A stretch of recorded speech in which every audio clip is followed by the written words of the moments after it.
इसके बाद कुलदीप ढांडा जय जयवंती तैयार रहें। शोक सभा के अंदर जितने भी सम्मानित बुजुर्ग हैं, जितनी मेरी मात्र शक्तियां हैं, आप सभी के चरणों में आपके बेटे, आपके बच्चे हर्ष शिकारा की तरफ से हाथ जोड़कर राम राम। अगर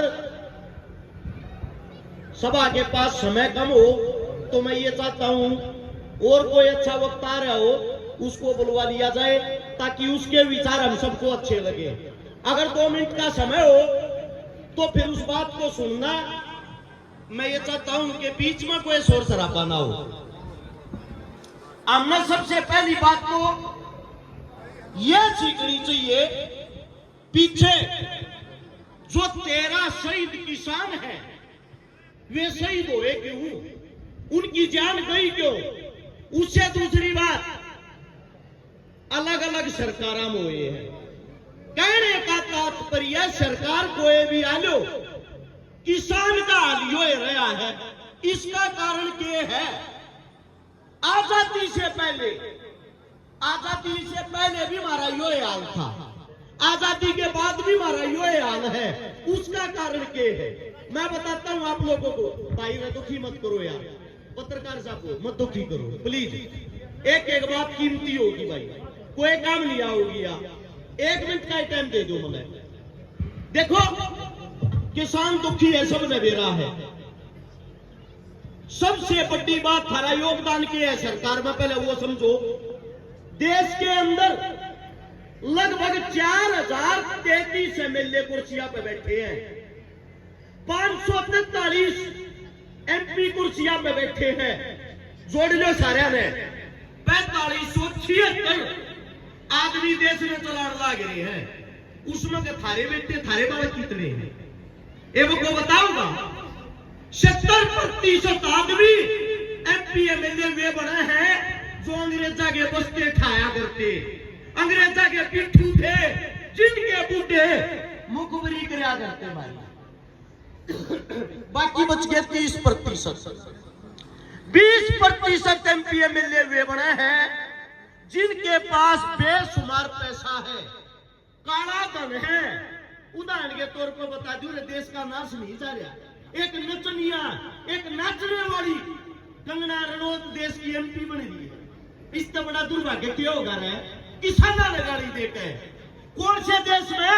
उस देश के अंदर हिंदुस्तान में 80% आदमी खेती करते हैं। कृषि प्रधान देश है, कुर्सी प्रधान देश बना दिया। अब सोचने की बात यह है 20% आदमी तो वे रह गए जिनके पास बेशुमार पैसा है, वे एमपी एमएलए बन रहे हैं। बाकी बच गए 10%। 10% में क्या है? मात्र 5% आदमी ऐसे हैं जो मेहनत करके, संघर्ष करके, किसान के, जमींदार के, दलित के, गरीब के परिवार तो उठ के एमपी एमएलए एक बार बन जावे, पर एक बार बड़े पीछू ना दूरों को टिकट देता, ना उनकी उड़ों को छोड़ देता, क्योंकि दुश्मनों की संख्या 95% और थारेवाड़का की संख्या 5%। बुरा ना मानियो, वह बात बताऊं जो भीतरी है। और शिकारा नाम है, गवाने तो इलेक्शन लड़ा था। इलेक्शन लड़ते वो ये गवाना है उन्हें मारे, मेरे खुद के लोग न्यू रुपये मारा करते, बीजेपी ने ठा रखा होगा। मारे लोग और मारे लोग न्यू क्या करते, 500 पर्ची आवा को ने 1 महीने में नाश फैला दी थी। दोनों सरकारों की 15,000 वोट ली, बिना किसी ताकत के, बिना किसी पावर के, बिना किसी पैसे के, सिर्फ एक बात के कारण, इस जुबान के कारण। तुमने बोलना सिखाया क्या? थारा छोरा हुए बात बोल के जब वे 15,000 वोट ली थी, हमारा टाइम खाए यो झंडा लहराने लग रहे तुम्हें। इसके ऊपर ढूंढ के देखो बाबा साहब महेंद्र सिंह टिकैत का फोटो होगा। वो कबर के दिल्ली में हाथ मार कर करता, दिल्ली बंद पे बंद है। वो टाइम था, सरकार ने आकृति मारते हैं। आज मारते हमारे घर के एक ठेले बंद ना होती, मनवाना छोटा भाई ने कह दे तू कौन है मैं बंद कर लिया। एकता कौन है थारे भीतर? और यह एकता जब की नहीं होगी, मिलजुल कर थारे बड़का नागर नहीं बनाओगे काले बदोड़ा लिख दूंगा, चाहे इससे भी बदतर हालत में नहीं चले गए तो याद करियो उस बात में। आजादी तो पहले 47 से पहले द्वितीय विश्व युद्ध होया 1943-44 में हिंदुस्तान के किसाना गेल गया क्या किया था अंग्रेजा ने। अंग्रेजा का उस टाइम का जो प्रधानमंत्री था सारे चावल इकट्ठे करके और विदेश में भेज दिए। अब तुम लड़ाई लड़ो हो, थारे लिए राशन पानी भेजा है। मारे किसाना की हालत मजबूत नहीं थी, मारे किसाना में कोई आवाज ठानिया नहीं था। जब को किताब ना पढ़ रहा हो इंटरनेट पर खोल के देखियो, हिंदुस्तान के अंदर 30 लाख किसान बंगाल के, बिहार के, उड़ीसा के भूखते मरे थे। हम कमानिया, मारी खेती, मारी मेहनत, अंग्रेज चावल खावा, मारे मानस भूखते मरे। ऐसी हालत होगी थी गामा के अंदर। 1 साल तक बूढ़ा जो बुजुर्ग होया करता 80 साल का घर के बाहर बैठा रहा करता, कदे तेरे बड़का में को मार कर ना खा जा। और जब वो बूढ़ा भूखता मरता ना, उसकी मौत होती, उसके बड़का में रोड़ा माचता, बापू की मारे में मेर थी रहे, हम काट के बना के खावांगे। आदमी ने खाने लग गया था। मेरा किस कारण जिंदा दिल आदमी खत्म हो गया, वहां ठानिया ना रहा।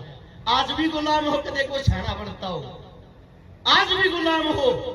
थारी हैसियत कहाँ है न्यू चेक करो। कितने पार्लियामेंट में कितने कोई भी ऐसी सभा हो जिसके अंदर हमने बोलने भी दिया जाता हो। ये जो गोली लगे है ये उन नकल लगे जो आवाज ठावे है। एक बात नोट कर लेना, हमारी संख्या के ऊपर गिना है पहले किसान तो 32% है। इसका मतलब खाली जाट किसान है। मैं आप लोगों से पूछना चाहता हूं क्या जाट जाटा दौर जमीन है, मुस्लिमा दौर नहीं है, सिखा दौर नहीं है, पंडिता दौर नहीं है। ये हो सकता है अलग अलग एरिया में किसी का थोड़ी हो किसी का ज्यादा हो। 80% आदमी हरियाणा में आज भी खेती तक कमावे खावे है। 80% होने के बाद भी थारी सरकार में हिस्सेदारी के है।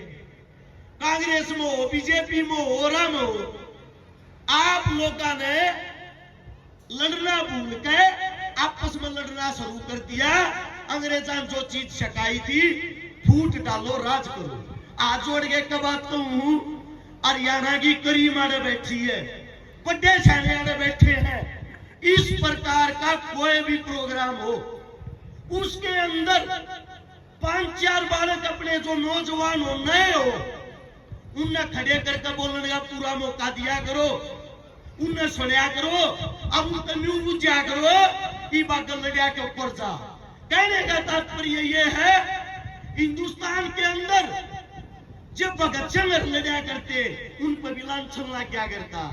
गांधी ग्रुप न्यू कहा करता देश तो आजाद हो जावे, ये नए बालक नाश करवाओगे, ये मरवाओगे। आज किसी भी चौक पर चले जाना, आज उसी शहीद आजम भगत सिंह को पूछते हैं जिनको उसके मांगली उठा गया। इतिहास उन्हीं का लिखा जाता है जिनकी रगों में खून तोड़ता है। माफी वीरों का कोई इतिहास नहीं होता। हम उस किसान कौम के बच्चे हैं जिनमें आप लोगों ने हमें लड़ना सिखाया है। हमारे में लड़ने की ताकत तो है, पर इस लड़ाई में की ताकत बढ़ाओ, कितने एक तो हो जाओ। आप लोगों से हाथ जोड़ के यही कहना चाहता हूं, प्रोग्राम के अंदर जो विचार है उन विचारों में सुनिया करो, एक दूसरे के विचार तो जुड़िया करो और मिलजुल कर एक भाई हरियाणा ने बचा लो ना। तारे एक जमींदार गुलाम होगा। धरती को जिसको मां मानते हो वह मां थारे दो बच्चों की नहीं।